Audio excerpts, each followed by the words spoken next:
Hello everyone, I am Vansh Nagpal. Welcome back to Juris legal chambers. आज के इस video में हम ऑफेंसेस अगेंस्ट वुमेन को डिस्कस करेंगे। सो बेसिकली वुमेन के अगेंस्ट कौन कौन से ऑफेंसेस इंडिया में कमिट होते हैं और उनकी क्या क्या पनिशमेंट्स होती हैं, ये सब कुछ हम आज की इस वीडियो में डिस्कस करेंगे।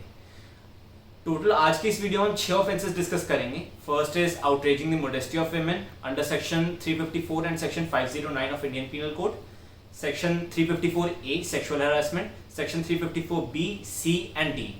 इसके अलावा हम ईव टीजिंग को भी डिस्कस करेंगे आज के इस वीडियो में। आज के इस वीडियो में हम प्रैक्टिकल एस्पेक्ट को भी डिस्कस करेंगे। इन ऑफेंसेस को किस तरीके से प्रैक्टिकली लाइफ में हम लोग डील करें इनसे, या इनकी क्या पनिशमेंट्स होती है, इस बारे में भी हम डिस्कस करेंगे आज की इस वीडियो में। And also I have referred all the relevant landmark judgments of supreme court of India. Rape को मैंने आज की इस वीडियो में इसलिए डिस्कस नहीं करा बिकॉज रेप के ऊपर मैं ऑलरेडी एक डिटेल्ड वीडियो बना चुका हूँ, जिसका लिंक आपको ऊपर आई बटन पे मिल जाएगा। ऑल्सो इस वीडियो के सेकंड पार्ट में हम dowry death, acid attack, trafficking in women and domestic violence जैसे ऑफेंसेस को भी डिस्कस करेंगे। सो जस्ट एंश्योर कि आपने हमारा चैनल सब्सक्राइब कर रखा है एंड आपने बेल आइकन दबा रखा है। So let's begin. Starting from our very first offense, outraging the modesty of women. But let's understand the term modesty. Modesty word एक Latin term modestus से derive हुआ है। Modestus का मतलब होता है keeping within measures. So English में modesty का मतलब होता है to the mode of dressing which avoids the enhancement of sexual activities. अगर हम इसे IPC के रेफरेंस में पढ़ते हैं तो modesty का मतलब होता है the dignity of women. Any man who violates or insults the dignity of women shall be said to be outraging the modesty of women. Outraging the modesty of women को Indian penal code में total 2 sections में refer किया गया है, section 509 and section 354. Section 509 of IPC provides that where any man insults the modesty of women by using words or gestures and he intend to insult the modesty of women, then in such a case he shall be punished with imprisonment up to 3 years and along with fine. So जब भी कोई आदमी किसी औरत की modesty को insult करता है by using words or gestures, उसे 3 साल तक की सजा हो सकती है along with fine. Whereas section 354 of Indian Penal Code provides that where a man outrages the modesty of women by using criminal force or by assaulting her, then he shall be imprisoned up to 5 years. Minimum imprisonment is 1 year, which may extend to maximum 5 years. Let's understand the difference between the two. In the former one, the accused is insulting the modesty of women by using words and gestures, while in the later one, the physical act is present. So in section 354, the accused actually touches or assaults the women, while in section 509, he only used words and gestures to insult the modesty of women. Let's understand this with the help of an example. आपने जब we met में एक scene देखा होगा जिसमें करीना कपूर की train छूट जाती है एंड रेलवे स्टेशन के बाहर जब वो निकलती है तो वहाँ पे एक मोटरसाइकिलिस्ट उसे अप्रोच करता है। वो वहाँ से भाग के शाहिद कपूर के पास चली जाती है। ऐसे ही एक केस था 2020 का ही, अभिजीत जेके वर्सेस स्टेट ऑफ केरला में। इस केस के अंदर विमेन वर्किंग होती हैं, वो रात को वापस अपने घर जा रही होती हैं। एक मोटरसाइकिलिस्ट उसे अप्रोच करता है and he asks her to spend the night with him and वो वहाँ से भाग जाती है। सो इस केस में जो विमेन हैं वो एक सेक्शन 509 के अंडर एक केस इंस्टीट्यूट करती है एक्यूज के खिलाफ that he has insulted the modesty of her. So accused ये बोलता है इस केस में that my act may have insulted the women, but it has not insulted the modesty of women.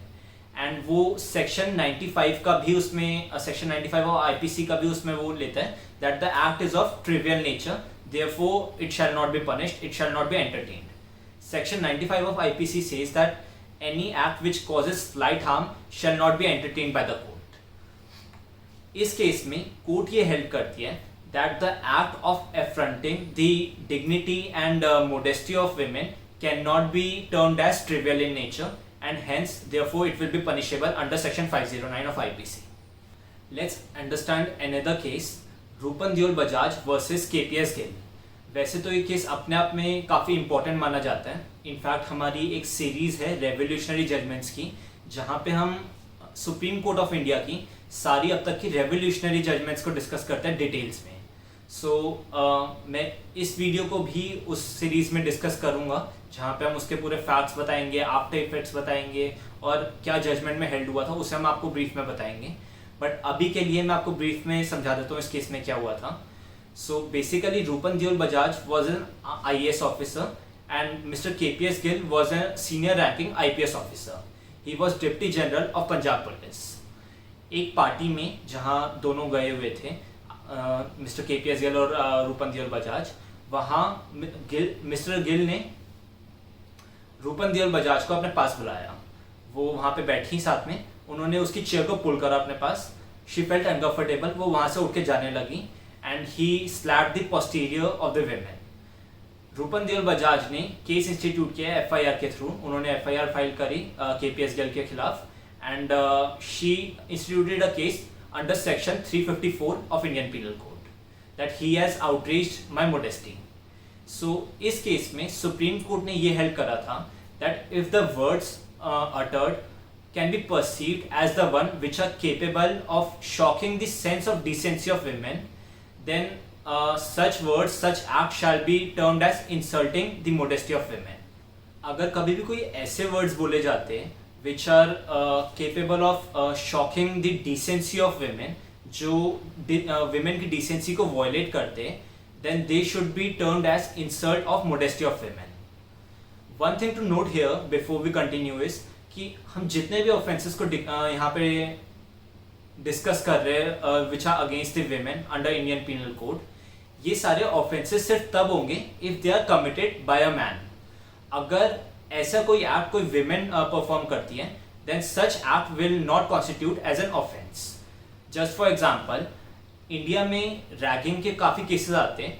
अगर ऐसी कोई रैगिंग जूनियर गर्ल्स की कोई सीनियर गर्ल्स ले रही है, उस केस में अगर if they will tell the girl to strip down या फिर if they will abuse such girl, then they will not constitute as an offence under Indian penal code. On the fateful night of 16 December 2012, a girl named Jyoti Singh, who was aged 23 years, was raped by 6 men. इस case को हम Nirbhaya rape case के नाम से भी जानते हैं। So after the case, there was huge public outcry throughout the nation. काफ़ी लोगों ने, ऑर्गेनाइजेशंस ने एपेक्स कोर्ट को अप्रोच किया था to amend the laws protecting the interest of women. 23 December को एपेक्स कोर्ट ने एक कमेटी इंस्टीट्यूट की थी। So the committee constituted was a 3-member committee headed by justice JS Verma. Justice JS Verma ने open suggestions मांगे थे। So from all over the world individuals और organisations के काफ़ी सजेशंस आए थे। अप्रॉक्सीमेटली 80,000 सजेशंस को स्टडी करने के बाद कमिटी ने 23 January 2013 को अपनी रिपोर्ट सबमिट की थी। सो इस रिपोर्ट के बेसिस पे कॉन्स्टिट्यूशनल अमेंडमेंट बिल 2013 भी आया था। The constitutional amendment act of 2013 is also known as Nirbhaya act. So हमारे आगे के 4 sections which are section 354A to section 354D of IPC were constituted from this act. Section 354A, sexual harassment. A man shall be guilty of sexual harassment under 4 cases. First, when he makes physical contact involving sexual overtures which are unwelcoming. अगर कभी भी कोई आदमी किसी औरत को ज़बरदस्ती हाथ लगाता है and she feels uncomfortable because of that. Second, where he asks for sexual favors directly from the women. Third, where such person is showing pornography to the women without her consent. So in तीनों ही cases में the court can send him to prison up to 3 years. While in the 4th case where he makes any sexually colored remarks on the women, in such a case he shall be sent to prison for a period up to 1 year. Sexually colored remarks को हम समझते हैं। Sexually coloured remarks में basically कोई भी ऐसी बात बोली जाए जिससे जो सेक्सुअली विमेन को डिस्टर्बिंग लगे। अगर फॉर एग्जांपल अगर कोई ऐसे एडल्ट जोक भी बोला जा रहा है या फिर कोई सेक्सुअल कमेंट किया जा रहा है which is disturbing for such women, then वो सेक्सुअली कलर्ड रिमार्क की डेफिनेशन में इंक्लूड होगा. In the case of Vishakha versus State of Rajasthan 1997, Supreme Court of India ने ये हेल्ड करा था that sexual harassment of women at their workplace is violation of their fundamental right under Article 14, Article 15 and Article 21 of Constitution of India. अगर कभी भी किसी women के साथ sexual harassment होती है at their workplace, then they can directly approach the Supreme Court for remedy under Article 32 of Constitution of India. Also इसी case में सुप्रीम कोर्ट ने गाइडलाइन सेट करी थी कि जब भी कोई विमेन वर्क करने जाती है तो एम्प्लॉयर को ये गाइडलाइंस फॉलो करनी होगी in order to protect the interest of such women and to save them from sexual harassment. Section 354B of Indian Penal Code provides that when any man uses the criminal force or assaults the women in order to with the intention of disrobing her and compelling her to be naked, then such man shall be sent to prison for a minimum period of 3 years, which may extend to 7 years. इसमें एक recently case आया था जहाँ पे Delhi session court ने ये बोला था that sine qua non the essential of this section is the ill intention of the man. इस केस में बेसिकली एक आदमी और एक औरत की लड़ाई हो जाती है. हाथापाई में उस औरत की सलवार जो होती है वो फट जाती है. So she files a case, she instituted a case against that man under section 354B. So the session court held in this case that in case no intention can be imputed to the accused, then then the offence will not come within the purview of section 354B, where the clothes of victim or the women get torn during the scuffle with the accused. This section will not come in play because there was no ill intention or there was no intention to disrobe the women. Moving on to our next offence, section 354C, voyeurism. So the literal meaning of the term voyeurism is to gain sexual pleasure from watching others while they are naked or they are engaging in sexual activity. IPC में particularly voyeurism का मतलब होता है where a man watches or captures the image or disseminates such image of a woman engaging in any private act, and such man shall be guilty of voyeurism and he can be sent to prison for a maximum period of 3 years and a minimum period of 1 year. अगर कोई आदमी कभी किसी women को देखता है या फिर उसकी कोई फोटो खींचता है या ऐसी किसी फोटो को स्प्रेड करता है किसी तीसरे आदमी को भेजता है where she is engaged in a private act and without her consent ये काम करे जाते हैं, then he shall be guilty of voyeurism. Now the question is, what is private act? अगर if a woman is kissing someone, can that be termed as private act? Well, private act is termed as, the explanation of private act explains that the act in which the genitals posterior or breast of women are exposed, or when she is engaged in sexual activity, or when she is completely naked or just wearing the underwear, then such act will be known as the private act. So for the answer of this question, if she is engaged in a kissing activity, then अगर उसे देखा जाता है या उसकी photo खींची जाती है, ऐसी फोटो को भेजा जाता है, that is definitely insulting the modesty of women, but that is not under the definition of voyeurism. Now the question is, what if women consents to capture such image? अगर वो women खुद ऐसी image को capture करने के लिए consent देती है, या if she sends such image herself. हम लोग काफ़ी बार ऐसा देखते हैं where a couple is engaged in sexual act or a private act and they capture the image themselves for their pleasure. या फिर काफ़ी बार sexting के केस में जब women खुद अपनी images where her private parts are exposed वो man को भेजती है. अगर कोई ऐसी image उस टाइम पे या उसके बाद कभी भी expose होती है या किसी थर्ड पार्टी को जाती है या spread होती है, तो उस केस में such man shall be liable for voyeurism. Recently हमने दिल्ली में एक केस देखा था, बॉयज़ लॉकर रूम केस, जहाँ पे इंस्टाग्राम ग्रुप पे ऐसी काफ़ी इमेजेस को भेजा जा रहा था. So there were school girls and उनकी इमेजेस जहाँ पे उनके प्राइवेट पार्ट्स एक्सपोज हो रहे थे उन्हें शेयर करा जा रहा था.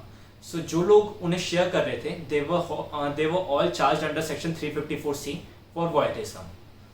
Now there is an exception. अगर कोई विमेन अपनी ऐसी कोई पिक्चर या कोई वीडियो खुद ऐसे अपने अकाउंट पे पोस्ट करें, so no matter that account is private account और a public account, then in such a case ऐसी किसी फोटो या वीडियो को अगर कोई वायरल हो जाती है, then the man who is spreading such photo or video cannot be held liable under voyeurism. Moving on to next offense, section 354D, stalking.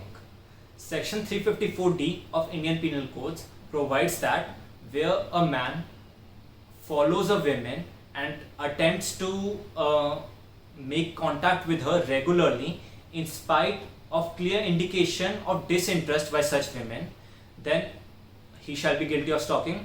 Or when such man monitors the use of electronic media such as email or internet by such women, then also he shall be guilty of stalking. Any person who is guilty of stalking shall be sent to prison for a period up to 3 years along with fine. अगर कोई आदमी किसी औरत से regularly contact करने की कोशिश करता है इन स्पाइट ऑफ कि वो औरत उसे मना कर दे कि मैं इंटरेस्टेड नहीं हूँ तुमसे बात करने में, उसके बाद भी अगर वो कोशिश करता रहता है या फिर वो चेक करता है, मॉनिटर करता है कि वो औरत इंटरनेट का यूज़ कैसे करती है, ईमेल का यूज़ कैसे करती है, क्या चीज़ें देखती है नेट पे, इलेक्ट्रॉनिक मीडिया का अपना कैसे यूज़ कर रही है, सो इन दोनों ही केस में he will be guilty of the offence of stalking. इस ऑफेंस की टोटल 3 एक्सेप्शंस है. First, where a man does so to prevent or detect the crime.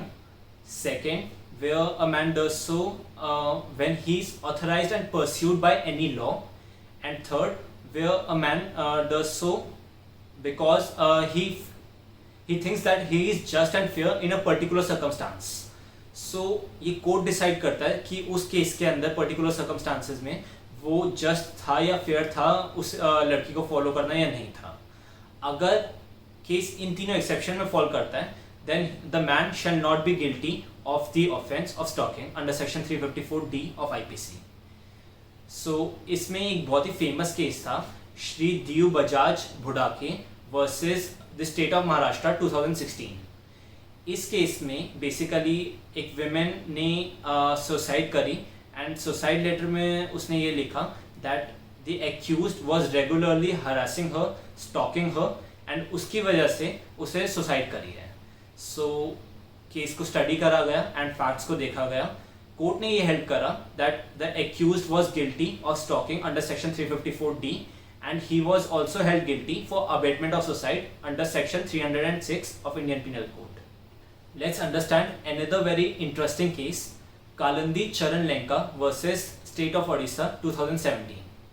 इस केस में एक्यूज ने विक्टिम को प्रपोज किया मैरिज के लिए, पर विक्टिम ने मैरिज से मना कर दिया.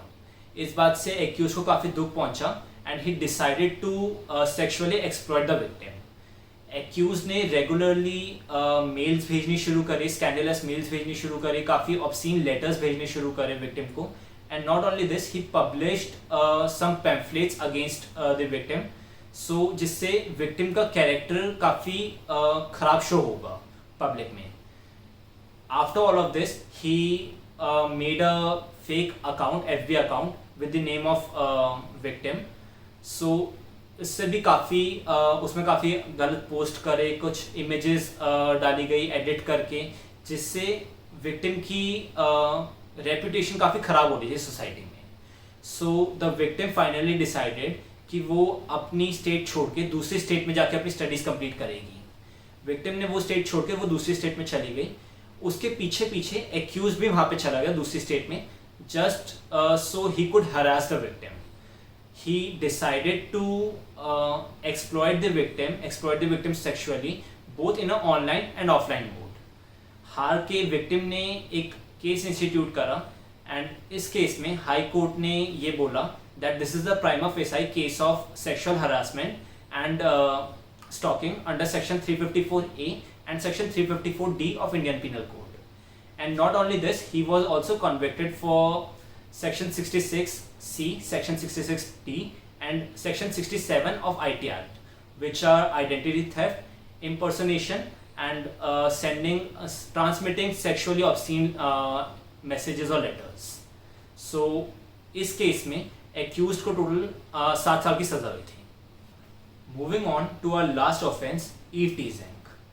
eve teasing का मतलब होता है किसी विमेन को छेड़ना. सो बेसिकली एक फिक्शनल स्टोरी है, fictional love story Adam and Eve, उसमें से ईव वर्ड को लिया गया है where the Eve represents women. India में ईव टीजिंग के जब भी कोई केसेस आते हैं, so generally the cases being instituted under section 292 और section 294 read along with section 509 of Indian Penal Code. Section 509 of Indian Penal Code का हम ऑलरेडी डिस्कस कर चुके हैं. Now I will tell you about section 292 and section 294 of IPC.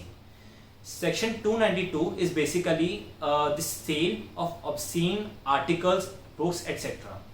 अगर कभी भी किसी ऐसे बुक को, किसी आर्टिकल को, किसी पैम्फलेट को या किसी ऐसे सब्सटेंस को बेचा जाता है या फिर इसे पब्लिश किया जाता है या रिटेल किया जाता है, सो ऐसे पर्सन को 2 साल तक की सज़ा हो सकती है along with fine. On the other hand, section 294 deals with obscene acts and songs. जहाँ पे भी पब्लिक प्लेस पे कोई आदमी अगर कोई ऐसे गाने गाता है या कोई ऐसी बात बोलता है which is obscene in nature, तो ऐसे इंसान को 3 महीने तक की सज़ा हो सकती है या फिर फाइन की सज़ा हो सकती है या दोनों सज़ाएं हो सकती है. सो आई होप आज की ये वीडियो का सारा कंटेंट आपको क्लियर हो गया होगा. अगर आपके इससे रिलेटेड कोई भी डाउट्स हैं, just do ask me in the comment section and don't forget to like and share the video. Thank you so much.